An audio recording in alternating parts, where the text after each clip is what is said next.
He had been billed as a surprise famous cancelled comedian, but the venue cancelled the show after learning that this term referred to him. Interesting, I think it's Andrew Doyle that's putting on the shows. And I would guess, I mean, I don't want to speak for Andrew, I know him a little bit, but I'd imagine Andrew's got the same view as Graham Linehan, right? And he's not been... This is just a peculiar time. Luke Stephen, the comedian, joins us on this. How you doing, Luke? I'm very well, Ian, very well. How are you? All right. I mean, I shouldn't any longer be surprised by this, but I mean, what I find fascinating is always the, you know, some of our customers didn't like this. Well, it was a sold-out gig for a start. Yeah. So I would guess that more customers were OK with it than not OK with it. Would that be fair? Yeah, I would suggest all their customers were absolutely fine with it. They didn't advertise Graham on the show initially, as they knew it would sell out, as Comedy Unleashed does. It does very well here in London at Backyard Comedy. So they just went ahead with it. They knew it would sell. They knew it would do well. And a few people realised who it was. And then they complained. And Leith Archers, I guess, which seems to be a big thing now, they just don't want the pushback. They just think... it's strange that such a minority of people have obtained such power that they are able to cancel shows.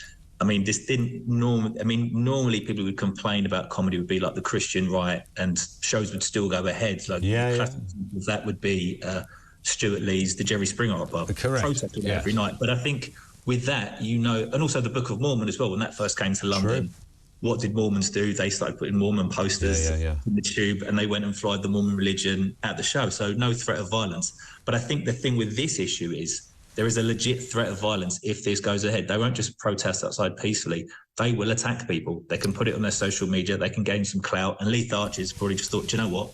We don't need this. It's not worth it. But then the way they chose to phrase it, Luke, was as if it was kind of, you know, they talked about these views don't represent our community. I mean, this is a building. I don't know quite what the building's community is, but nonetheless, that's the way they chose to phrase it. Do you think that they're clearly also jumping on the bandwagon of virtue on this, right? Absolutely. Well, it's just an easy pass. It's like, do we really need do we need the threat of violence? Do we need a sense of bad publicity? Do we want other acts potentially pulling out and performing with us in the future because we had Graham Linehan here? They could have looked at all of those possibilities and thought, you know what, let's just cancel him. There's going to be no threat of violence if we cancel Comedy Unleashed. They'll just do a bit of pushback. They'll complain a bit. But ultimately, we're OK. And it's just not good enough. I mean, I think the numbers are becoming fewer now at the Edinburgh Fringe over the last 5-6 years. Less people are going. We had this with Jerry Sadowitz at the Pleasance last year, and it's going to continue to happen. I just think I think comedians are going to stop going.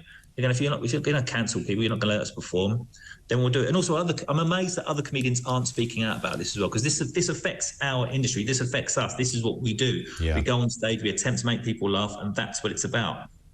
But for other comedians to be going, yeah, fantastic. Well, I mean, Linehan on his interview on TalkTV this morning, he also talked about, you know, women in sport and, you know, the whole gender issue around sport. And he said, you know, so you've got Sharon Davis and people like that who are getting the most incredible, disgraceful abuse on so, you know, death threats and threats of sexual violence, which, you know, you can't really, you know, bearing in mind the people who are so disgusted by someone's position that they decide that the best way to address offence is to be as offensive as you possibly can by threatening to rape somebody or something similar to. You think, well, hang on, where are you then on this moral crusade? That doesn't make any sense. But the point that Graham was making this morning on TalkTV, Luke, was just quickly was.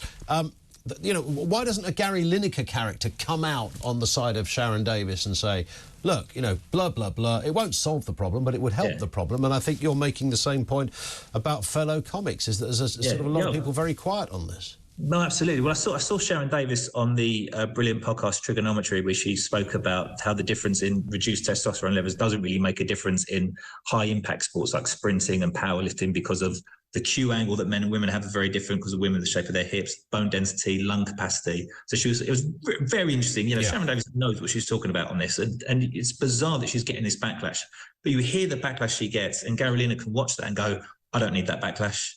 I'm not going to bother. I know, and it's curious. I think if you had 2 or 3 others do it, then more would get on board and feel braver about doing it. But it's just like, you know, I don't feel this is my issue. I'm not sure this affects me. I think Sharon Davis is coming out of it because Sharon Davis is a woman, and it's you know, women's sports have been have been, I don't want to say decimated, but it's people who are transitioning that way that are, you know, there was a Canadian powerlifter that broke the powerlifting record at the weekend. Saw this.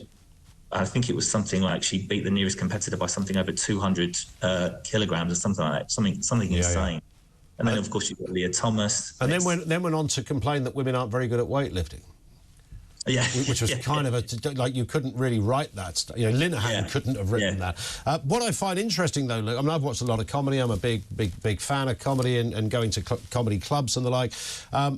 I have lost count of the variety of material that I've seen people write comedy about. Everything from the Holocaust to Madeleine McCann.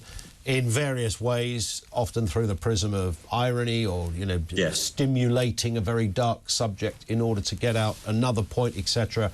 None of it to be deliberately offensive. But if somebody wanted to construct an argument that we cancel stuff based on what is offensive, then there's a big, long list of stuff there you'd have to get through. Well, exactly. And again, it's that thing as well that offence can only be taken. It's not given. Do you know what I mean? And the thing is as well, when you talk about when people tackle those difficult subjects like the Holocaust, or if they want to make a joke about Madeleine McCann and whatnot, it's like bad thoughts are funny because we all have them, but they're unexpressed. And that's what makes it work. If you just go up there and say a bunch of wonderful things that we all agree with, there's no comedy in that. You have to come at it from a different angle. And you do that by playing a parody of yourself, by playing the worst person in the room and saying awful thoughts that we shouldn't have but can think from time to time. That's where you get the laugh. Absolutely. So the idea that comedy's got a risk of offending people, well, it's, you know... So what? So what? Crazy times. Luke, thank you.